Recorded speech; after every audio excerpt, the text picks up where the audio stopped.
साथियों, आज जब हम धर्म के नाम पर, जाति के नाम पर कत्लेआम और नफरत, इसकी राजनीति करते हुए लोगों को देखता हूं, तो साथियों, इतिहास का वो पल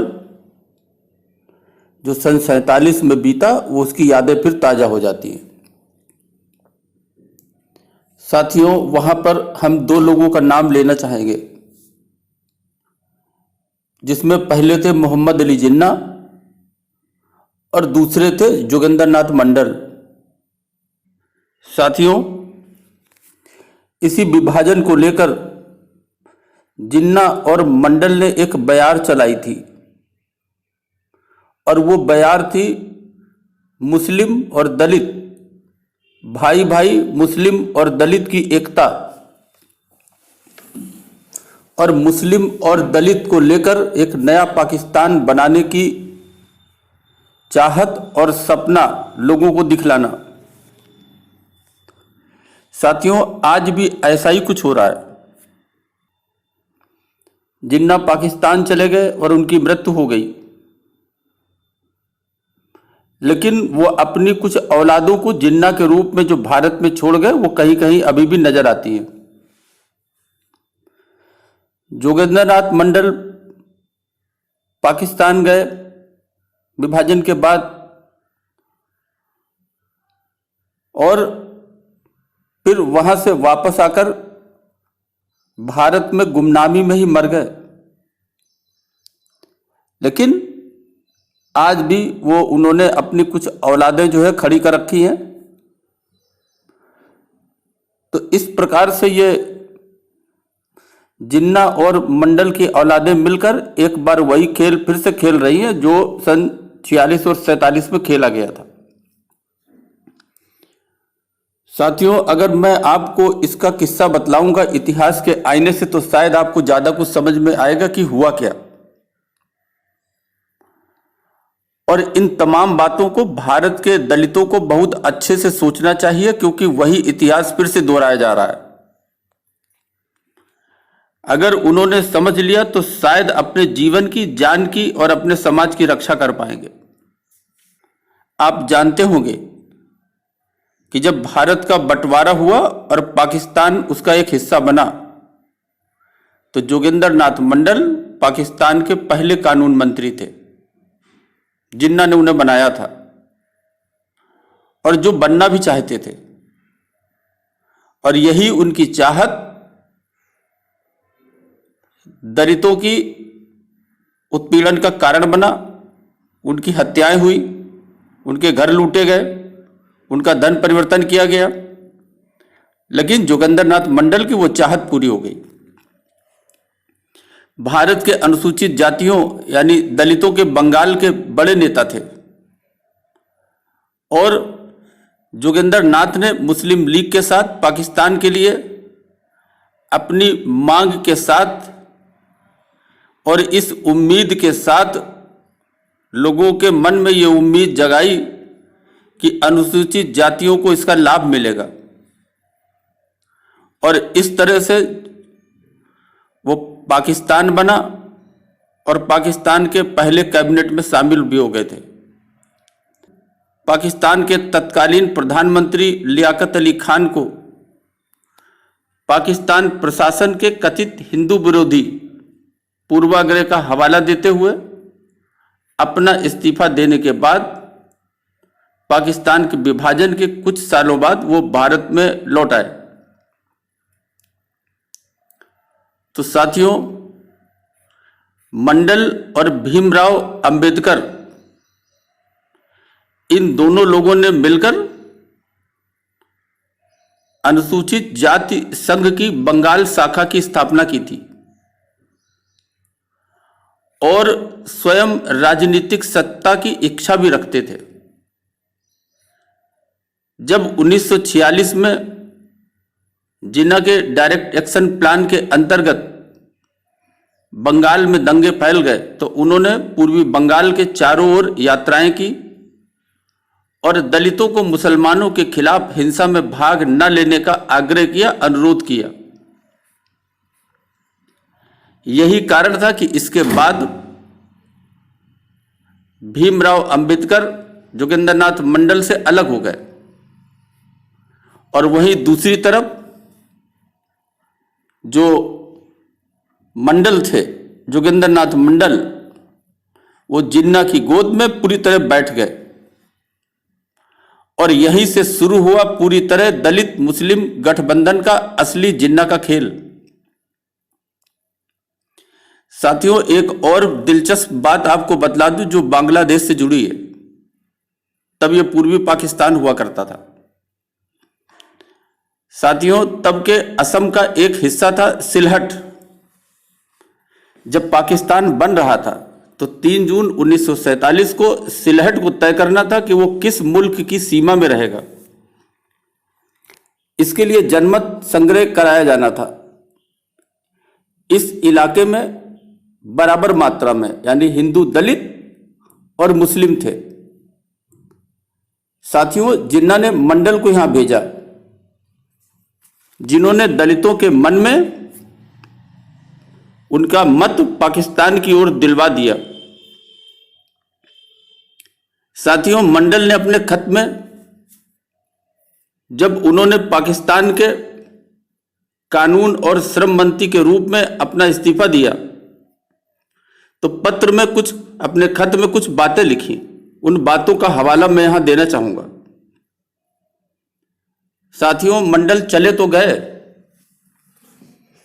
लेकिन जब वहां पर दलितों का नरसंहार शुरू हुआ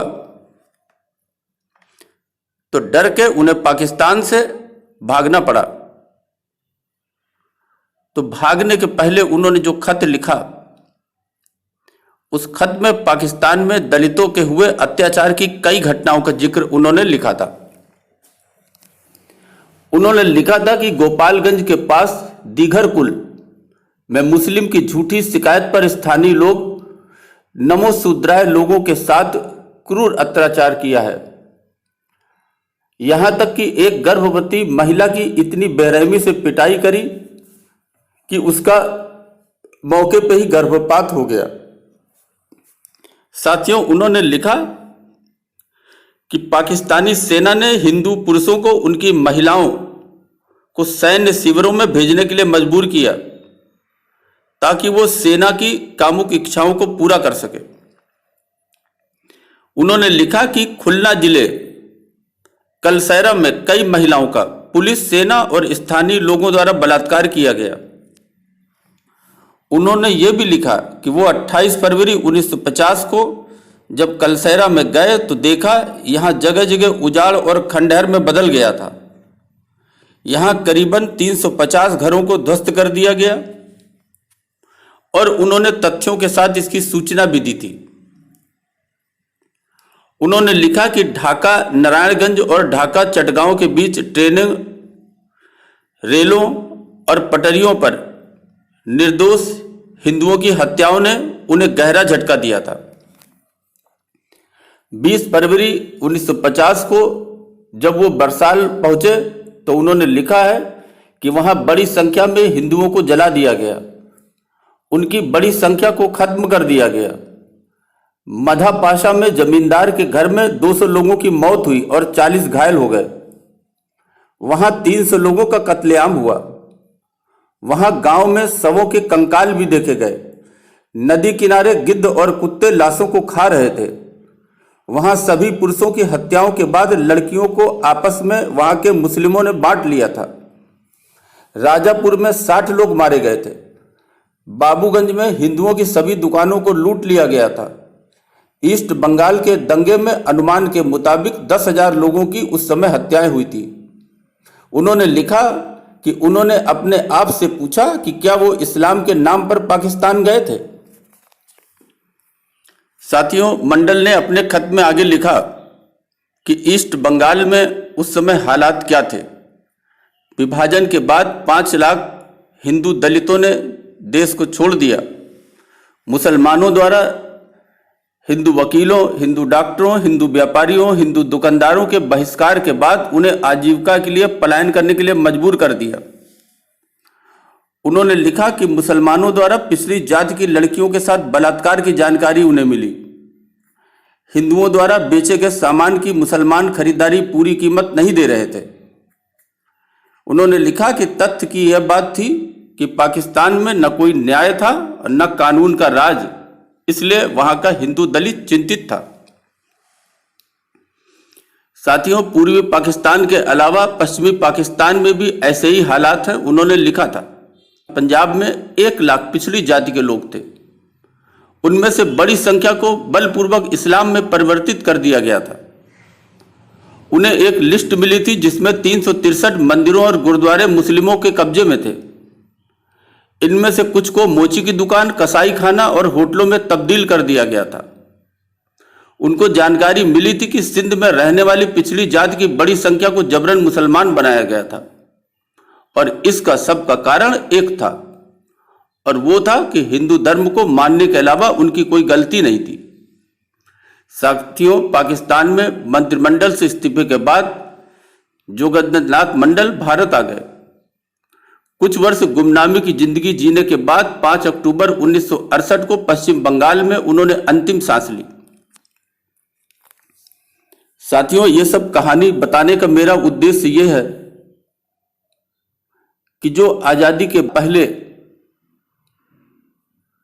जिन्ना और मंडल जैसे लोगों ने दलितों के साथ नकली मुस्लिम और दलित एकता का जो खेल खेला, वो आज भारत में फिर से जिन्ना की कुछ औलादें और मंडल की कुछ औलादें वही खेल एक बार फिर से खेल रही हैं। आप इसे कई मंचों में देख सकते हैं। आप साथियों पढ़ें,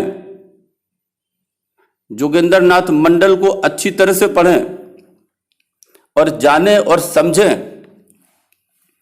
इतिहास पढ़ने का अर्थ यह है कि इतिहास अपने आप को बार बार दोहराता है और फिर दोहराए जाने की वही कवायद फिर से शुरू हो गई।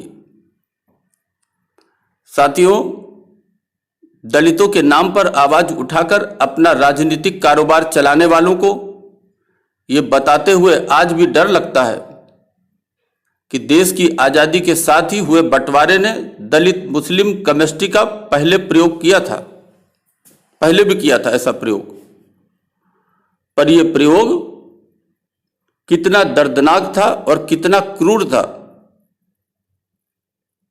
जिसे आप जोगेंद्र नाथ मंडल को पढ़ने के बाद समझ सकते हैं।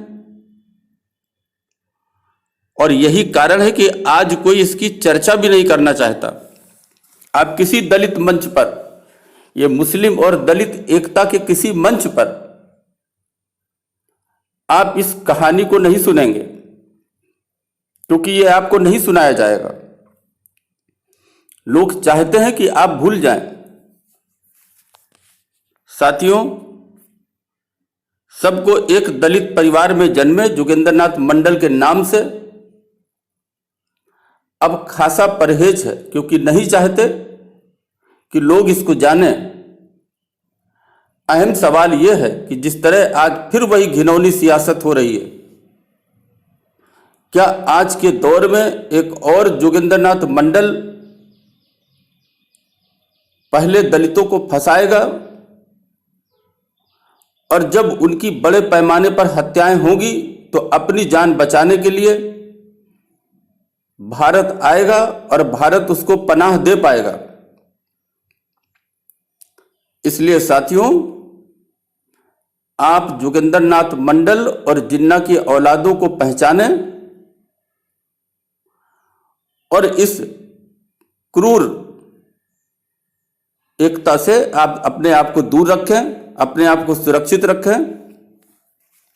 दलितों के लिए बहुत जरूरी है कि वो जोगेंद्र नाथ मंडल को पढ़ें और अपनी सुरक्षा बनाए रखें। दलितों को इसे जानना बहुत जरूरी है। इन्हीं शब्दों के साथ अभी के लिए बस इतना ही। धन्यवाद।